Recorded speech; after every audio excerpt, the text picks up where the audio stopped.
Hey everyone, it's Dale Blassingame from the School of Journalism and Mass Communication again, and today I want to talk to you a little bit about digital reputation and privacy. These are some simple tips and things you can do right now in the digital realm to put yourself in the best light, not just personally, but also potentially professionally, putting yourself in the best light in terms of showing yourself off and your skills off to potential employers. And so where I'm getting this from, a friend of mine named Eric Qualman, who I've been lucky enough to meet at conferences and via social, wrote this book called What Happens in Vegas Stays on YouTube. And what it is it's 36 rules of reputation. I've narrowed that down to 5 or 6 that I want to go over with you and talk about why they should matter to you and why they should matter to our students, because I think these are the most important ones of the book. First one is that common sense is not that common. We all make mistakes. And it doesn't mean we're dumb. It doesn't mean we're uneducated. But usually those mistakes we make were because of temporary lapses in common sense. So it's incredibly important to remember that your digital reputation is your reputation now. They're one and the same. And 1 in 3 people regret something they've posted online. So there are plenty of ways to think about this. Waiting a few seconds before you post something, waiting a few minutes before you post something. Be very careful on what you post, because that is going to be out there forever. Do not assume that anything is anonymous. Anyone can see it. Despite privacy settings, there is still a chance somebody might be able to see that. So don't be one of the 1 in 3 people who regret something that they've posted online. So here are a couple things you can do to know what is being said about you online or what you have potentially put out there. The first thing you should do is set up a Google alert for your name.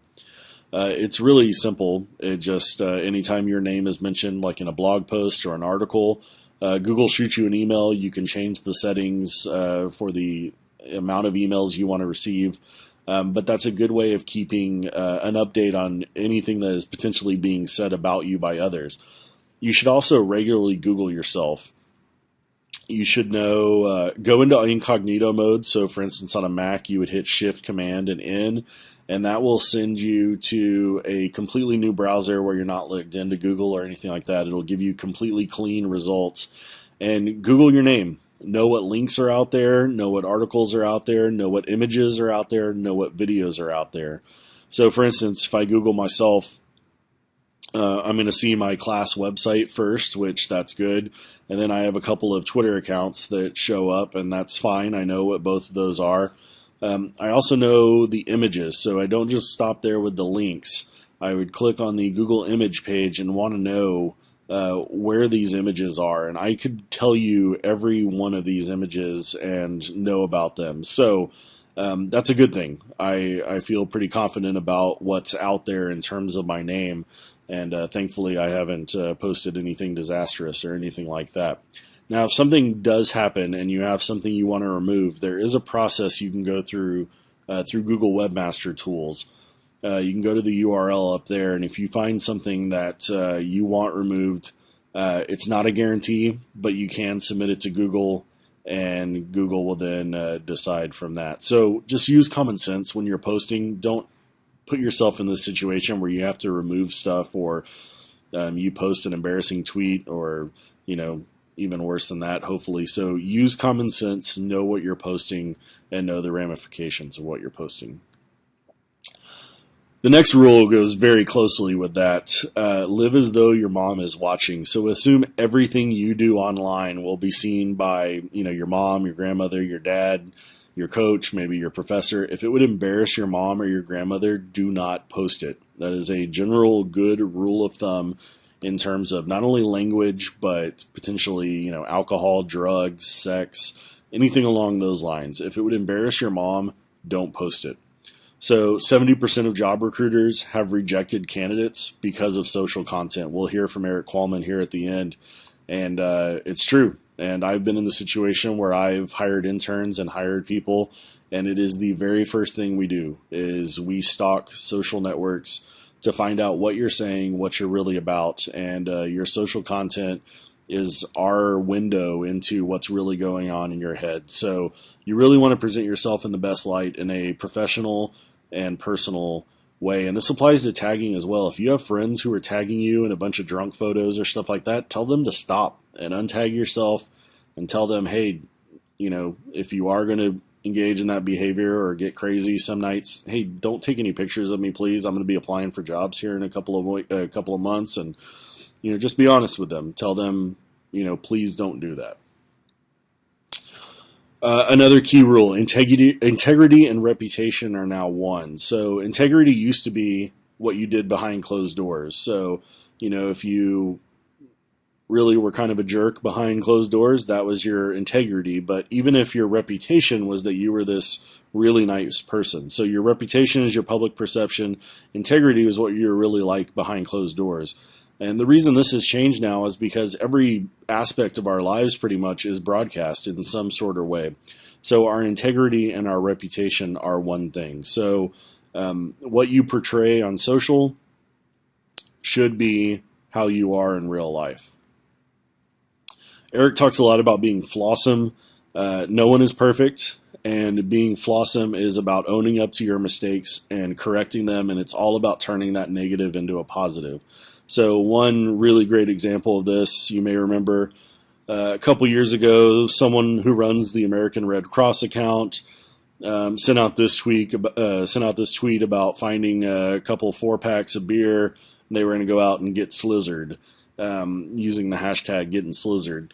So obviously that was not supposed to be sent out from the Red Cross, but the Red Cross handled this about as perfectly as a brand possibly could, especially something as kind of sensitive as this. The Red Cross deals with helping people in emergencies. You don't want to assume that people at the Red Cross are out getting drunk. So how the Red Cross handled it is, kind of a tongue-in-cheek. We've deleted the rogue tweet, but rest assured the Red Cross is sober and we've confiscated the keys. So that was good enough right there. The Red Cross handled it very quickly with a little bit of humor and just said, hey, it was a mistake and we're good. The great thing that happened about this is that people ended up, in turn, because of the Red Cross's response, in turning this into a really good positive.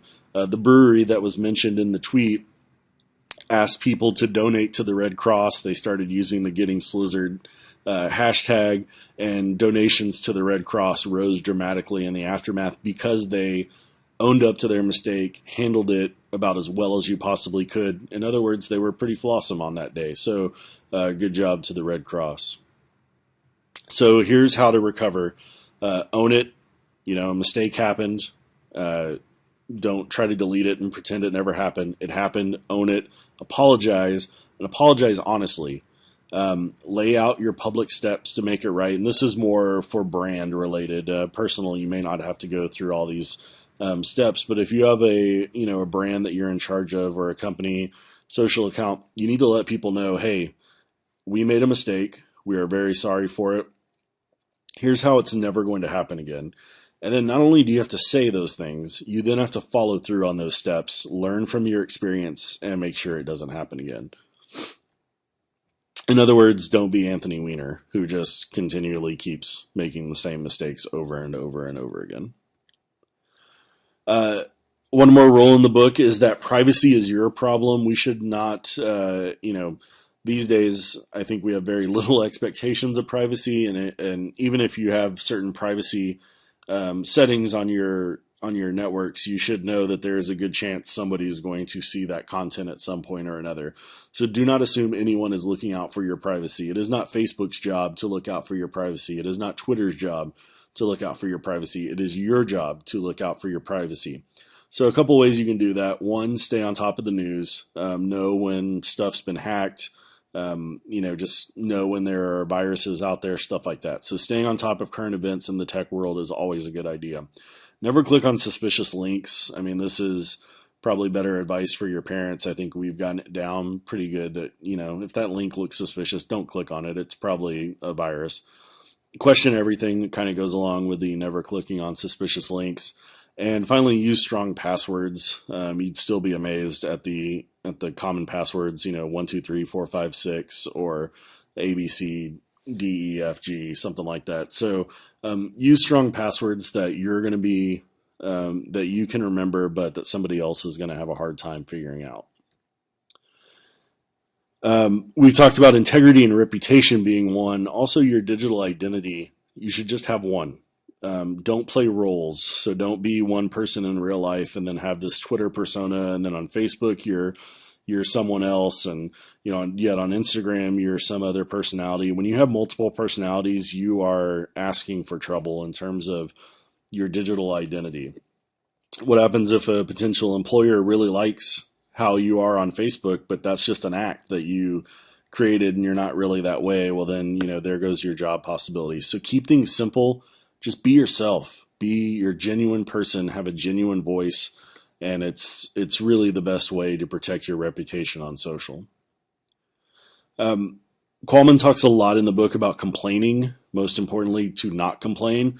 And that's one thing I've really had to overcome in my personal social use. I used to use social as, a complaining platform, and a lot of people do. And if that's what you do, that's it's your own decision. But I had it with it. I got sick of complaining, and I really wanted to stop doing it. And now I have. I can't remember the last time I've complained on social, which is a good thing, and I work very hard at that. The average person, though, complains 15 to 30 times a day, not just on social, but just in general per day. So if you can cut that down dramatically, you're standing out from someone else. And you have to remember, when you complain online, whether it's in a tweet or on Facebook, that's permanent. It's in ink. So it's negative energy. Why do it? Instead of being negative, turn it into a positive. Just, move on, stuff like that. So don't be grumpy cat. Just be positive and stop the complaining. For instance, here's an example of how complaining actually cost a very large account. So you may have seen this in the news. I think it was last year, but the marketing agency that was running Chrysler's Twitter account sent out this tweet, meant to send it from their personal account, accidentally sent it from Chrysler's account. As you can imagine, Chrysler did not take it very well, saying that no one in Detroit knows how to effing drive. You can imagine that Chrysler was probably a little upset, instantly fired the company from the account. The person was then fired. As you can imagine, that's a lot of money that depends on this stuff. So if this person was just chosen to not complain about traffic, they'd probably still have their job, and their former company would still have Chrysler as a client. One thing that's really important, you see this a lot in news, you represent your company, your organization, and your family. So nothing against Ryan Osborne from NBC News. I just happened to pick him because I saw that he had the wording the language I was looking for. When you write links and retweets are an endorsement, that means nothing, because people assume that links and retweets are you passing along that information for a reason. So what you say in the digital world has an impact on your life in terms of your company, your organization, and your family. If you say something crazy, there's a good chance you're going to lose your job over it. There's a good chance that your company looks very poor. So just putting on there, hey, what I say here is my own personal opinion, that goes nowhere. So you might as well embrace it and use it for positive rather than potential negatives. Justine Sacco, who actually is a public relations executive, portrayed this perfectly in a very negative light when she sent out this tweet saying, going to Africa, hope I don't get AIDS, just kidding, I'm white. So you would think a person who handles public relations would know better. Justine sent this tweet boarding a plane in London. By the time she landed in South Africa, it had gone viral. She had already been fired. And she had to apologize. She lost her job. It was just a huge nightmare where, what was the point of that tweet? I still am not quite sure.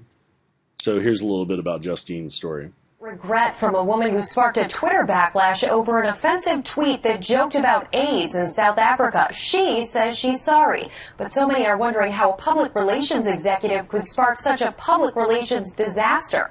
ABC's Gio Benitez with that story. She's the PR executive at the center of a digital firestorm. Justine Sacco now apologizing after this offensive tweet went viral. "Going to Africa. Hope I don't get AIDS. Just kidding, I'm white." In a statement, Sacco now tells ABC News, "Words cannot express how sorry I am and how necessary it is for me to apologize to the people of South Africa." She was fired Saturday from her top PR job at internet giant IAC, where she repped some of the biggest names online, like Match.com, The Daily Beast, and About.com. This is one of the fastest responses and crash and burns I've ever seen from a tweet. Sacco posted the tweet Friday, just before a nearly 12-hour flight from London to Cape Town, South Africa. While she was apparently offline in midair, millions were online, anxiously waiting for her to land and see the uproar her tweet caused. The hashtag #HasJustine became an instant trend. Her former bosses at IAC calling the tweet outrageous and offensive. There are so many teachable moments here. Think before you tweet, and never put out something that can be perceived as racist. This photo reportedly shows Sacco at the South Africa airport when she landed. She quickly deleted the tweet and her entire account. She tells us, "It is terribly easy to be cavalier about an epidemic that one has never witnessed firsthand. I am ashamed." So many saying tonight she should have known better, not only because of her job talking to reporters, but because she herself was born in South Africa. Tonight, Sacco tells us she cherishes her South African ties, Rebecca, and that she's very sorry. Teachable moment indeed. Gio Benitez, thank you. So again, it comes back to using social to portray yourself in the best light, not put yourself in potential harm or danger. Eric's book talks a lot about digital footprints and digital shadows. So a digital footprint is something you upload about yourself. So every post you make on Facebook, every tweet, stuff like that, every video you upload to YouTube, those are your digital footprints. Digital shadows are stuff that others are posting about you. So you have direct control over your digital footprints.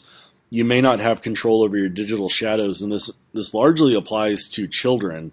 92% of children under the age of 2 already have a digital shadow. So just think of all the pictures of babies that, moms and dads post on socials, videos that they post on social, may not be putting their children in a bad light, but their children already have a digital shadow, the beginnings of their digital legacy. So you want to be aware of that from the get-go. Always a good rule, watch your language. Cursing, as we saw with the Justine Sacco experience, hate speech, racist tweets can kill your reputation. Eric mentions a line in there, have you ever sat back and thought, man, I really wish I cussed more? No one says that. And so be smart, use common sense. Don't use foul language on Twitter and, Facebook, stuff like that. It makes you look unprofessional, and it puts you out there as, potential harm to your reputation. And the last one I really want to talk about is, what's your digital compass? This is kind of the mission statement for your life in terms of your digital legacy. So Eric recommends keeping it simple, 140 characters or less, so that it's something you could tweet out if you wanted to. And he phrases it by saying, what would you want people to say about you at your funeral? So, for instance, I was lucky enough to have my digital compass printed in his book, and here's what I said: I found my passion late in life teaching, so I hope my digital stamp will show that I help my students find their passion and encourage them to reach their potential.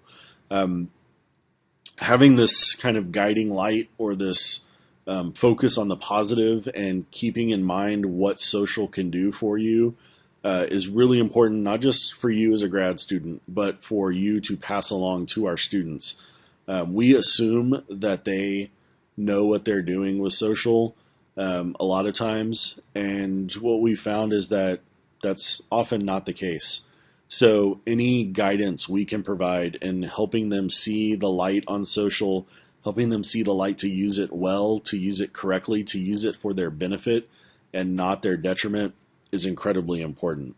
So I want to close this quick thing with a few words from Eric himself. This is a quick interview I did with him at South by Southwest. Some of it's going to sound familiar, we just talked about, but I like his final message here. We're here with social media author Eric Qualman. Your new book's called What Happens in Vegas Stays on YouTube. And when it comes to students using social, what type of trends are you seeing? You know, I never got the question 3 years ago when I asked them, hey, aren't you concerned about your privacy? And not one was concerned. And now the top question I get from students is, how can I make it more private? And instead of what I tell them is, don't shrink. Like some people say, I'm just not going to be on these tools. No, you need it to produce. You want to produce your best digital identity out there today, but also you need to understand the rules of protection. So that's what we talk about in the Vegas book, What Happened in Vegas Stage on YouTube, 36 rules to not only produce, but also protect what you produce. And what are some of the ways they can protect and produce at the same time? Yeah. The best way is the one rule of thumb is you have to think more than 3 seconds if it's a good idea or not. It's not. So don't post it.